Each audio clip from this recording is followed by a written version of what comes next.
اللهم صل على محمد وعلى محمد وعجل فرجہ آل محمد ایک نیو بلاگ کے ساتھ رات شب داری سے تقریباً لیٹ ہی بہت زیادہ فارغ میں صبح فجر کی اذان کی نماز فجر کی اذان ہو گئی تھی، نماز بھی وہاں پہ پڑھی تھی، تو وہاں سے گھر آتے آتے صبح 7-8 بج گئے تھے۔ 1-2 گھنٹے سویا ہوں تو ابھی گھر والے نے اٹھا دیا، ادھر شاپ ہو رہی ہے، ناشتہ سامنے رکھ دیا، فیس بھی واش نہیں کیا، آنکھیں بھی نیند سے بند ہو گئی۔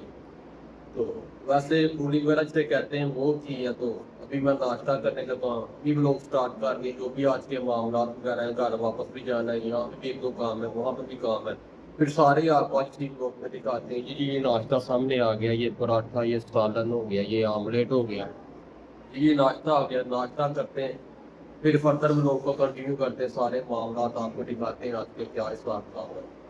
اچھا جی، ناشتہ وغیرہ کر لیے، 1-2 کام تھے یہاں پہ بھی وہ پینڈنگ کر دی، ابھی واپس گھر پہ نکلنے لگا ہوں کیونکہ وہاں سے آگے لاہور جانا ہے، ایک فیملی انتظار کر رہی، کزن سے لوگوں کے ساتھ لاہور جانا ہے، وہاں پہ بھی کافی جگہ وغیرہ پہ جانا، تو بھی یہ سارے کام یہی پینڈنگ کیے ہیں، تو میں بھی نکلنے لگا ہوں، گھر جاتے ہیں، پھر فردر کو لوگوں کو وہاں پہ کنٹینیو کرتے ہیں، پھر وہاں پہ آپ کو سارا کچھ دکھاتے ہیں، اور اسی لوگ میں بنے رہیے گا۔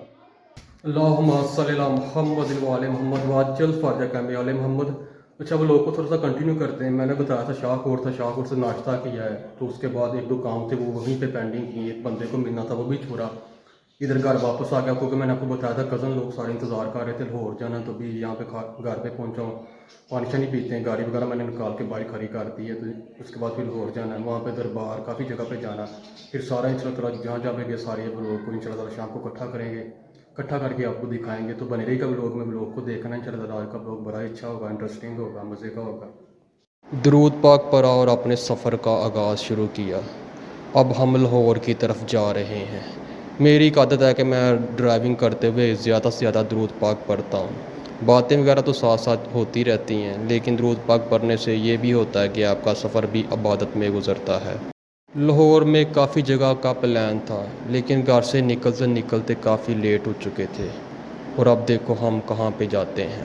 میں کزن اور فیملی لوگ بس یہی بات کر رہے تھے کہ ابھی سیدھا بی بی پاک دامن دربار ہی جانا ہے۔ باتیں کرتے، نوحے سنتے، کھاتے پیتے آخر ہم لاہور پہنچ گئے۔ یہ جی دربار بی بی پاک دامن کا مسافر خانہ ہے۔ یہاں پر جی جو دور سے لوگ آتے ہیں ان کے لیے رہائش کا انتظام ہے۔ اب ہم آگے دربار کی طرف جاتے ہوئے، دربار کے رستے میں بہت ہی زیادہ شاپس وغیرہ آتی ہیں جہاں پر آپ کو علم، زیارات، مختلف اقسام کی چیزیں دیکھنے کو ملے گی۔ کڑیاں، چوڑیاں، انگوٹھیاں، بریسلیٹ، کتابیں، علم پاک، ہر چیز یہاں سے ملتی ہے۔ میں نے اکثر دیکھا ہے کہ کسی دکان پہ رک جائیں دیکھنے کے لیے تو دل کرتا ہے یہ بھی لے لیں، یہ بھی لے لیں، اگر ساتھ بچے وغیرہ ہوں تو یہاں پر کھلونے بھی موجود ہیں، بچے پھر ان کھلونوں کے بنا نہیں رہتے، وہ لے کر ہی چھوڑیں گے یہاں سے یہ چیزیں۔ یہاں پر جی چراغ وغیرہ بھی موجود ہیں جو دربار میں لوگ جلاتے ہیں، عام طور پر لوگ گھروں میں بھی استعمال کرتے ہیں۔ یہاں سے جی ہر چیز ملتی ہے۔ اب یہاں پر ایک اور شاپس جہاں پر یہ مٹھائی وغیرہ موجود ہے، اس کے علاوہ یہاں پر نظر و نیاز کے لیے دیگیں وغیرہ بھی ملتی ہیں۔ اب یہاں پر آپ کا بھائی پھول خریدتے ہوئے، کیونکہ دکانیں تو ساتھ ساتھ تھی، اب میں نے سوچا پھول لیں اور دربار آگے اندر جائیں۔ پھول لیے اور آگے پھر میں دربار کی طرف چل پڑا۔ دربار کی مین گلی پر پہنچا تو گنبد پر نظر پڑی تو سب سے پہلے پاک بی بی کو سلام کیا اور اس کے بعد پھر درود پاک پڑھنا شروع کیا۔ درود پاک پڑھتے پڑھتے میں دربار کے اندر پہنچ گیا۔ جب حرم میں پہنچا تو یہ گنبد بہت ہی خوبصورت منظر پیش کر رہے تھے۔ یہ دربار لاہور کا ایک تاریخی اور روحانی مرکز ہے۔ یہ دربار حضرت پاک بی بی دامن کے نام سے مشہور ہے۔ یہ جی حرم پاک ہے، ماشاء اللہ، اللہم صلی علی محمد وعلی محمد۔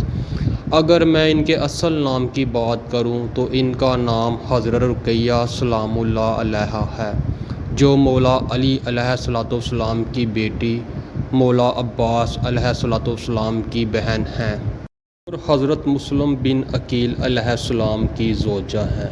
روایات کے مطابق آپ کے 3 بیٹے اور 2 بیٹیاں تھیں۔ سلام کیا، دعا کی اور شکر ادا کیا کہ مجھے یہاں پر حاضری کا شرف نصیب ہوا۔ یہ جی زرعی پاک ہے، ماشاء اللہ کتنی خوبصورت ہے۔ یہ جی حرم کے اندر کے منظر ہیں، آپ دیکھ سکتے ہیں۔ یہاں پر جی عقیدت مند ہزاروں کی تعداد میں موجود تھے۔ یہ جی سفر کا مہینہ ہے اور عقیدت مند اس مہینے میں بڑے دور دراز سے پیدل قافلے لے کر بھی آتے ہیں، جو یہاں آ کر پاک بی بی کو سلام اور پرسہ پیش کرتے ہیں۔ یہاں پر کچھ ٹائم رکنے کے بعد پھر ہم باہر واپس نکلے۔ یہاں پر جی ایک مجھے زیارت پاک بہت ہی پسند آئی ہے۔ انشاءاللہ زندگی رہی تو اگلے سال اپنے گھر پر لگاؤں گا۔ یہاں سے اب ہم سیدھا امام بارگاہ باب الحوائج موچی گیٹ پر پہنچے۔ یہاں پر جی زیارت مولا امام موسیٰ کاظم علیہ السلام موجود ہے۔ یہاں پر جی عقیدت مند ہر بدھ اور جمعرات کو آتے ہیں۔ بدھ والے دن تو یہاں پر عزاداروں کی، ماننے والوں کی بڑی تعداد موجود ہوتی ہے۔